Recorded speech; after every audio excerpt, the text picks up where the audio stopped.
The Terrafirma 2-inch lift kit apparently has arrived, so we're gonna go get that right now.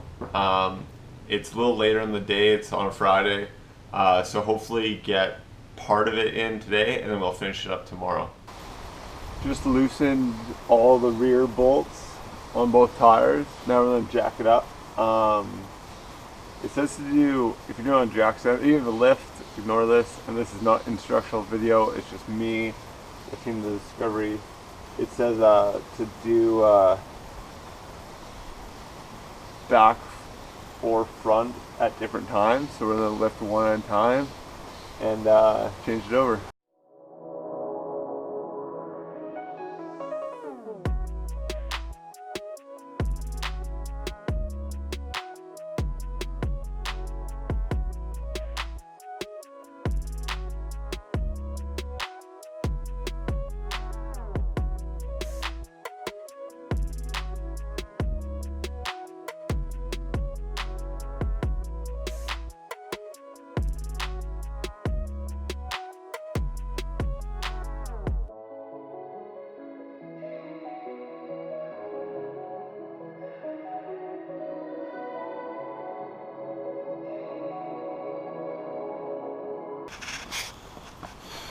Now it's off. I have three 3-ton jack stands supporting this side, so it's pretty safe, and the front wheels are blocked off. Probably could do with some new rotors and pads back here, so I'll probably get on ordering those. But yeah, now time to take off the rear here. To start, we're going to remove the shock absorber first, which I think is held in by 18 millimeter. Once that's out, we'll press on this arm and should be able to pull out the spring, and then we'll move on to the other side.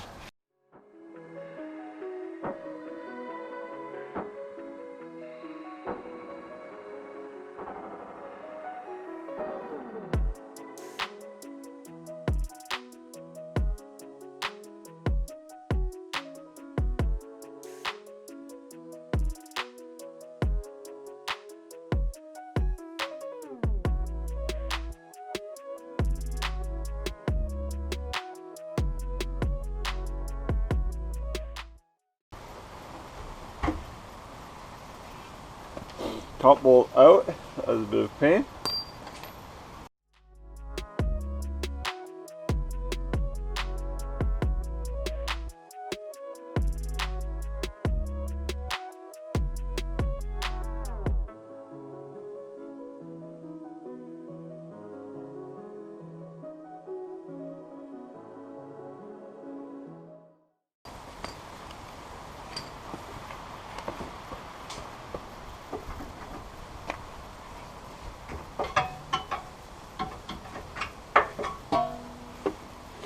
There's the old one.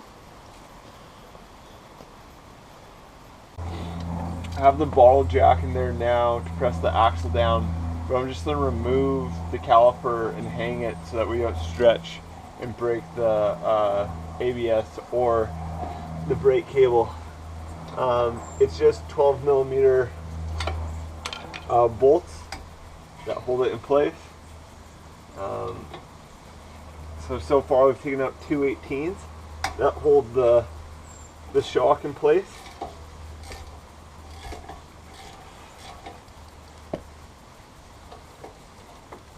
Now 2 12s for the brake caliper. And then replace the spring.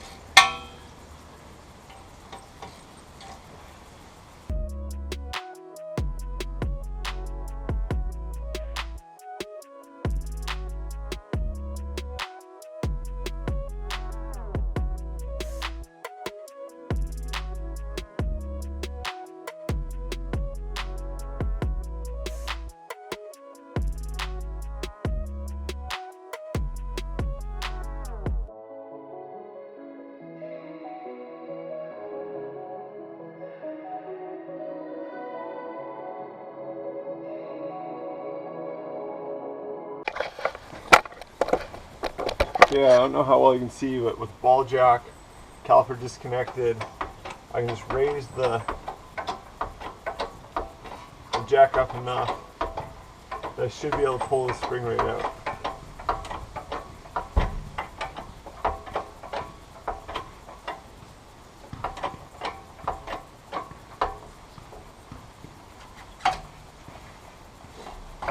There we go.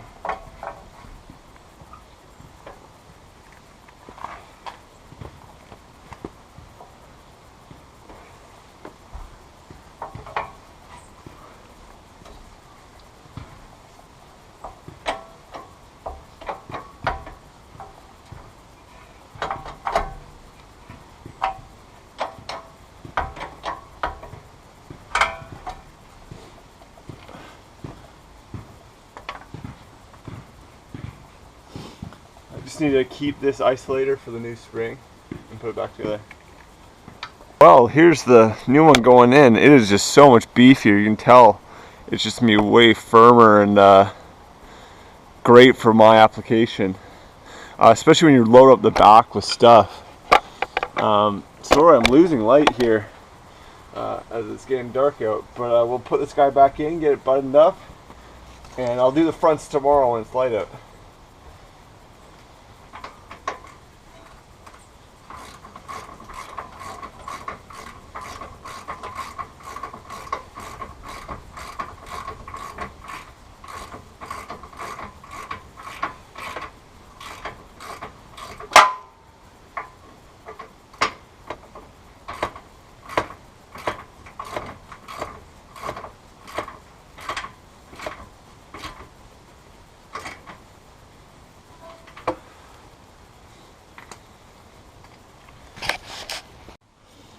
One last thing to say too is make sure you have the right spring for the side, because they are sided. This one is the driver's side. The other one will have a PS for passenger side.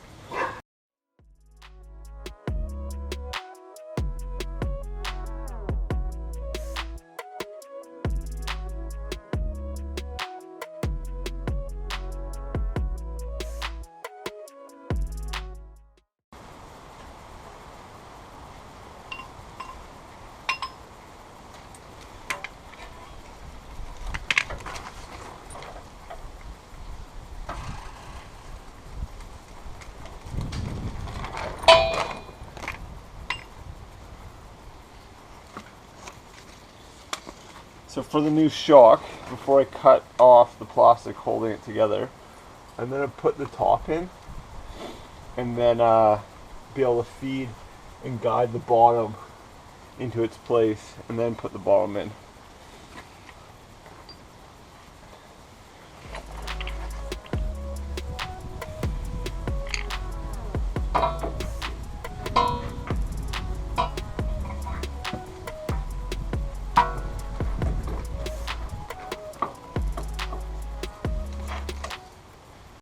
Okay, moment of truth. I'm going to cut this, quickly line it, and put the bolt in before it gets a little more challenging, but shouldn't be too bad.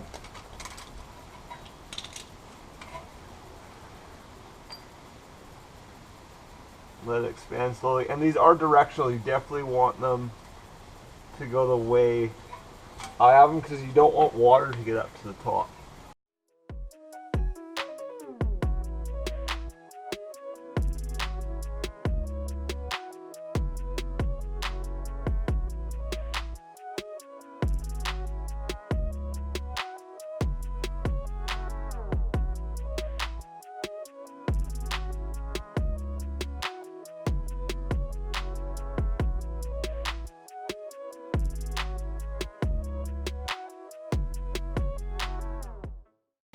Okay, a new day, ready for the other side.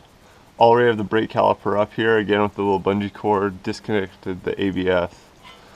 And now time to lower the jack on the control arm and pull the spring out. So yeah, now we just pull out the spring. The isolator stayed up there. Looks to be pretty good. Just clean off the bottom.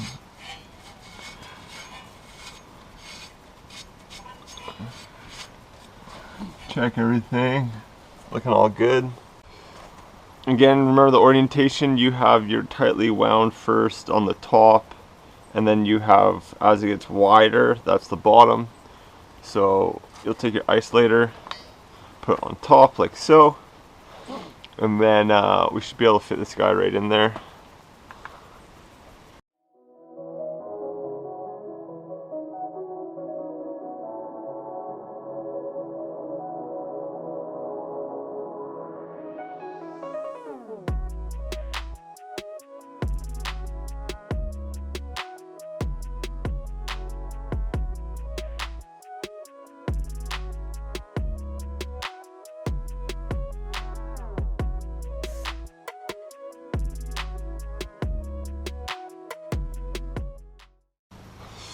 Okay, for the front's a little different.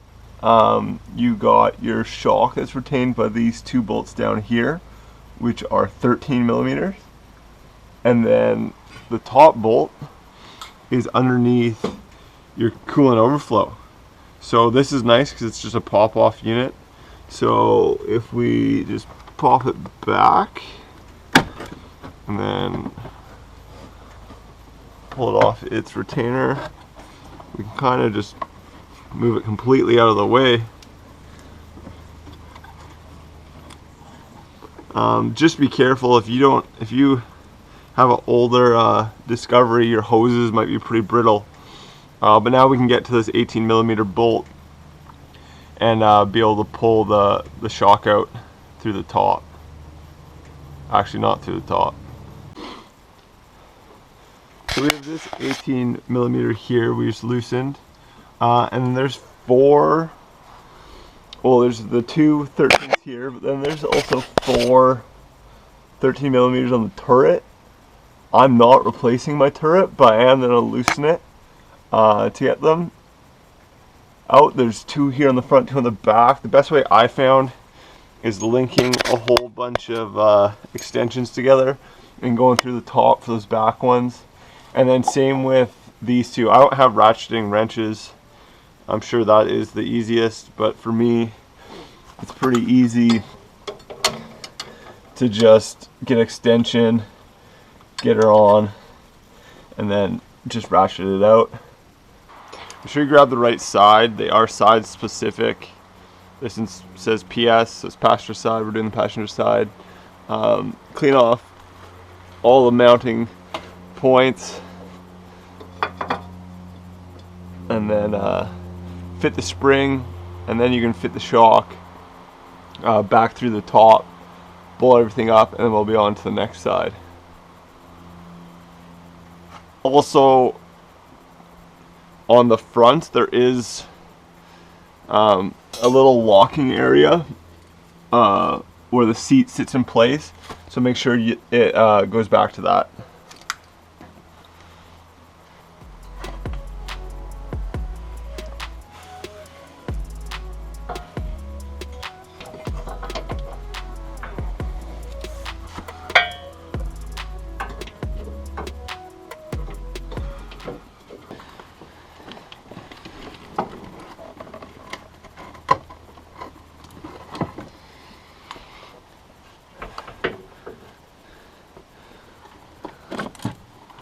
Give an extra pair of hands around, it'd be a lot faster, but we're good.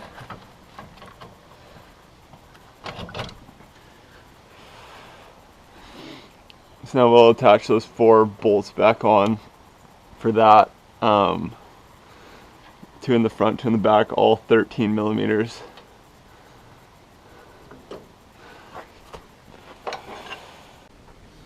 Okay, we got the lift kit in. It went in actually really smooth. I was quite surprised, especially given I'm just doing it in a driveway, not even my driveway because I live in an apartment.